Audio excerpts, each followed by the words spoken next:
Hello বন্ধুরা, কেমন আছো? আশা করি সবাই ভালো আছো। আজকে দুপুরে মেনু তোমার কি আছে দেখো।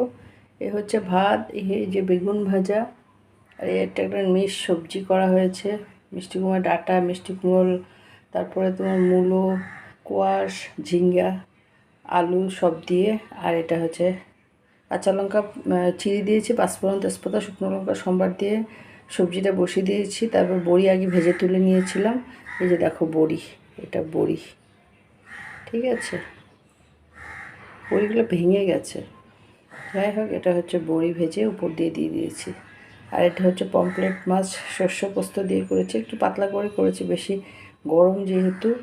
একবারে মেখে পাঁচফোড়নের সম্বার দিয়ে বসিয়ে দিয়েছি শস্য পোস্ত, দুটো তিনটে কাঁচা লঙ্কা আর একটু সামান্য পেঁয়াজ দিয়ে বেটে একবারে মেখে বসিয়ে দিয়েছি। তারপর যখন হয়ে এসছে, নামানোর আগে কাঁচা তেল দিয়ে নামিয়ে নিচ্ছি, ঠিক আছে।